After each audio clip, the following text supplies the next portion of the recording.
Hi everyone, welcome back to another episode of the Fitness Education Series produced by the Australian Fitness Academy. It's like progressive overload for your brain. I'm your host, Tom Rock, and today's episode I'm going to talk about energy drinks. And energy drinks are popular among a large amount of population. They're sort of seen in the fitness industry as performance enhancing, in terms of sport performance, but they're sort of there as a support mechanism, I guess, and a lot of people are drinking energy drinks these days. So I thought it's a great idea as a topic, and a shout out to Chloe for this topic. So Chloe, long-time listener of the podcast, has got in touch, and she's hooked on energy drinks, and she just wants to know more about them. Are they good? Are they bad? And should she be cutting down on energy drinks? So listening, Chloe, this one is for you.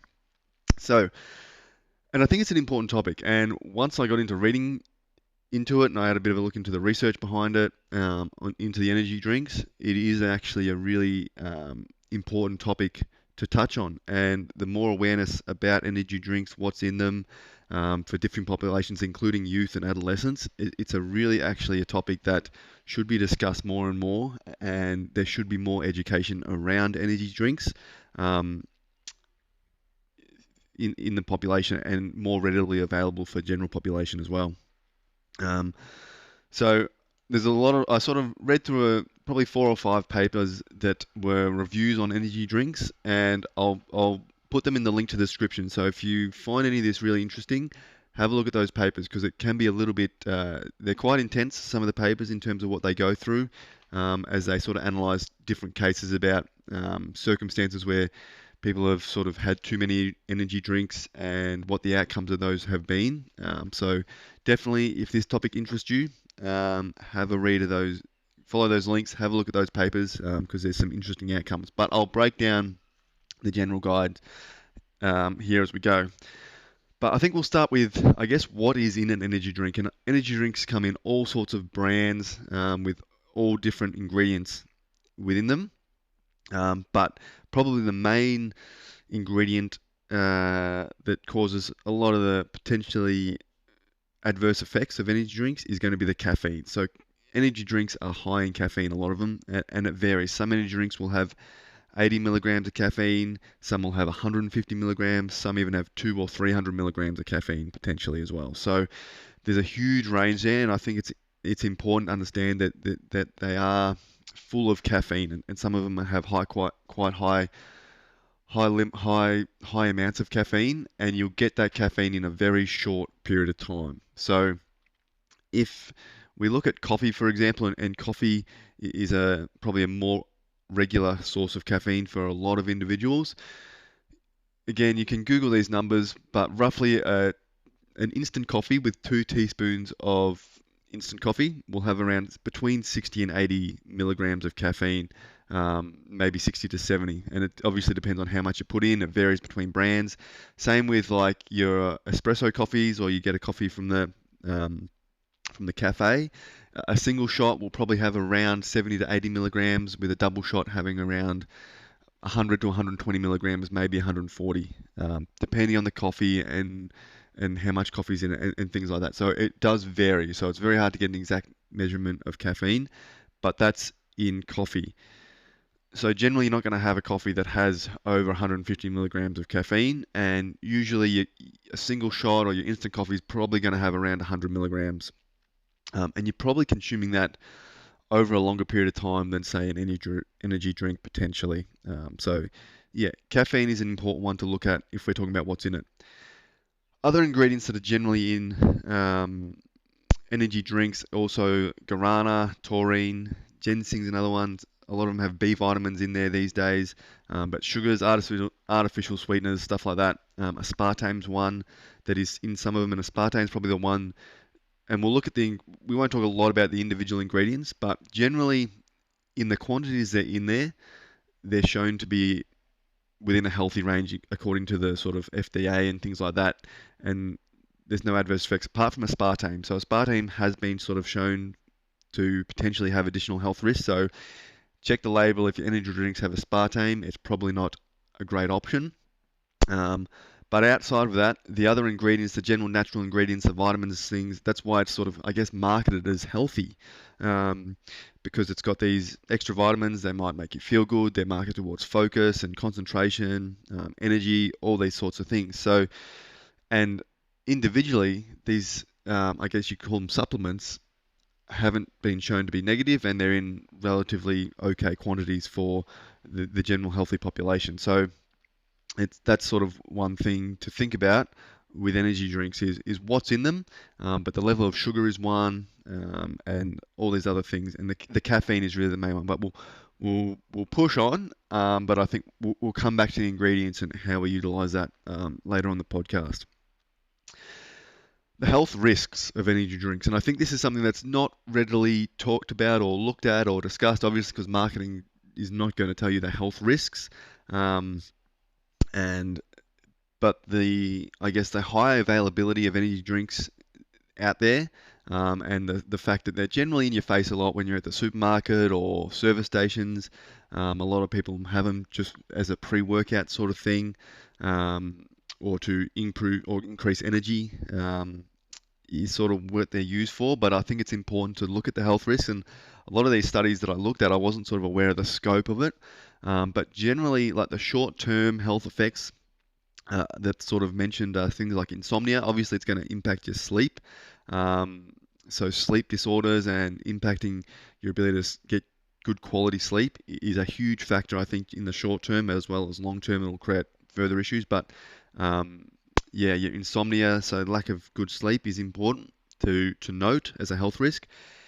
Other things like jitterness, GI upset, so upset stomach and gastrointestinals, high blood pressure and anxiety are all generally short-term effects or potential short-term effects of energy drinks. So definitely things to be aware of.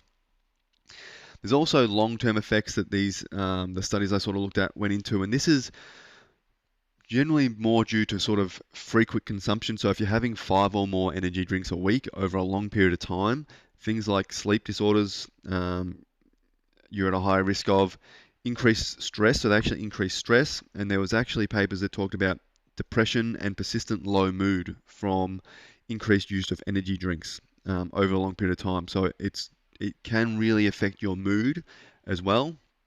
Um, which is really something I didn't sort of think about, but or sort of understand beforehand.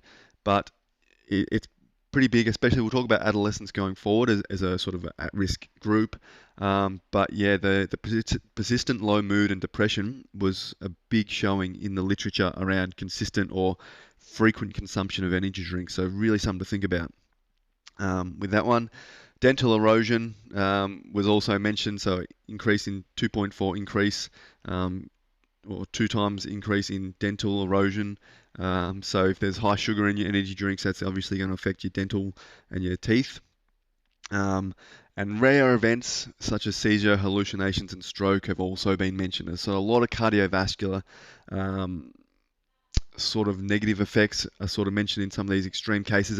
And one of the studies that I looked at talks about like these are adolescents age around 17, but they'd have 5 to 7 energy cans a day, or they'll be having 2 a day for an extended period of time, or multiple cans per day, 4 cans a day. So there's just all these different cases of this one was focused on adolescents, but all this high intake of energy drinks does have some really negative health effects in the long run, and potentially the short run too. It wouldn't take long to start seeing these really negative effects, but you may not realize it or attribute it to the energy drink. So I think that's why it's an important topic, is because if you just go blindly and think, oh, it's not the energy drinks, you're just going to keep drinking energy drinks. So it's something to really consider if you are intaking a lot of energy drinks. A lot of the research was looking at adolescents and children adolescents, because this age group is more at risk in terms of consumption of energy drinks. There's generally no safe caffeine limit established by different authorities in terms of what adolescents should intake in caffeine or children in caffeine. They generally should avoid caffeine. So realistically, until someone is fully developed, steering clear of energy drinks is probably the best advice. They're not really going to have any They're not going to improve your performance. You shouldn't need them as a sort of a supplement at all. And they're going to really disrupt your sleep, your mood, and inability to concentrate, which we'll talk about in a second. Um, but really, all those sort of short-term and long-term health risks that we talked about are are also a factor for adolescent children, if not more, because they can't handle as much caffeine. And obviously, they're still in school. They've got lots of other things going. They need sleep to develop well. It's really important that they sort of limit that caffeine. Um, there was another paper that sort of linked or discussed the potential link between energy drinks and conduct disorders, violent behavior, and mental health issues as well. So it can look to sort of increases in insomnia, like I said as earlier, but stress, depression are common among youths who consume energy drinks, anxiety, restlessness, inability to concentrate, and increased hyperactivity. So any sort of youth or adolescent who's inducing intaking these energy drinks regularly is probably having a detrimental impact on not only their health but their development um, at that time as well. So I think it's a really important thing to consider, especially because they may not be limiting their intake and they'll generally be inclined to have more than one a day, which is still an exorbitant amount. So it's a really sort of probably at-risk age group for the energy drinks. Unfortunately, it's readily available to them, and the marketing is generally a little bit geared towards them these days as well, with social media and stuff like that. Um, Other sort of at-risk groups, obviously, pregnant and breastfeeding women should be avoiding energy drinks, and just because those large amounts of caffeine quickly are not good, so that should be avoided. And generally, other people are most at risk of adverse effects, like they talk about, like all these cardiovascular events, um, and like coronary artery like lots of stuff going on. So generally, it's the people that are regularly intaking it, and it's usually if you're drinking 5 or more cans a week, um, you're at that increased risk of these adverse effects and adverse events that are going to happen. So there's also not a lot of research in long-term effects of this, and this is one of the sort of concerns for children and adolescents is that there's no established safe limit for caffeine, so really they should probably be avoiding it. There's potentially long-term behavioural and health risks that are unknown because we haven't got the data on it for long-term and long-term safety of it, so potentially behavioural and health risks that are going to affect them long-term. And the Pediatric Association's advice is avoiding energy drinks entirely for young people, which I don't think is a bad idea at all. So yeah, it's important to understand that the high amounts of caffeine within energy drinks is not going to be great for managing behavior, but also developing and creating good habits moving forward. I guess the confusing thing is that it's marketed with benefits. So we have energy drinks, and they generally are perceived to become with benefits. So things like improved alertness, improved reaction time, improved mood, and exercise performance are all sort of marketed as benefits. And again, they may be benefits in certain situations, but over the long term of high consumption, they're probably it's probably not worth it. The risks would probably outweigh the benefits with regular use over the long term. So things like all those improvements in exercise performance and the B vitamins and taurine and ginseng and things like that, herbal ingredients, while they might be okay in little quantities, they don't really improve our health, and it's the sort of negative side effects of everything else over the long run. That potentially is harmful. So the levels of caffeine and sugar may not be in the energy drink may not be harmful in moderation or for a single can, but taken regularly over a long period of time, we just don't really have a lot of data to say that's safe. And there's a lot of data showing really high intake of energy drinks is going to potentially have negative effects and has caused adverse outcomes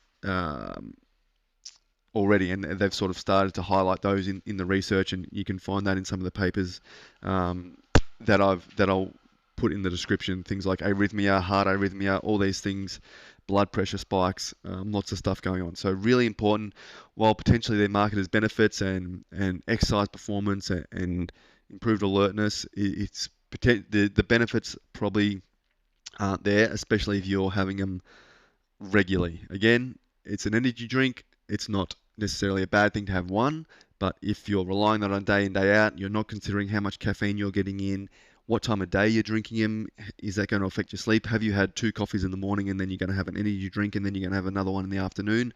Caffeine is just going to be out of control. So, how they fit into a healthy diet or healthy lifestyle is important to consider. And they're definitely not necessary in a healthy lifestyle. You can definitely be probably healthy without any drinks. If you are going to consume them, consider all the negatives potentially of doing it, and if it suits your lifestyle and what you're getting out of it. Basically, you shouldn't be relying on it, and you shouldn't be seeing it as something that you need to have.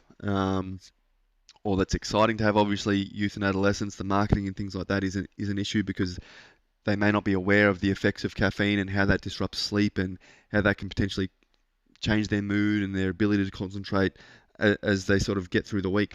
So it's an interesting one to consider. There are some countries that regulate the sale of these. I haven't got it in front of me. I think it was Latvia is one of them that actually prohibit the sale of energy drinks to minors, so people under age 18. So that's a country that's sort of gone and done that. So that's interesting to consider. So potentially looking at sort of regulating the market around how they market to teens and young adults, and if that's should be changed and the ability to do that should be changed, is potentially important. A lot of sort of the advertising claims and performance claims aren't necessarily supported by a lot of research. There is research around caffeine and sports performance, but generally it's elite athletes using caffeine for one-off sports and how that increases performance. It's not caffeine regularly over long periods of time, high amounts of caffeine. Otherwise, yeah, they probably would start to see these negative outcomes of that they're seeing in these energy drinks from people who are drinking 2 or 3 cans a day for an extended period of time. So yeah, something to consider there.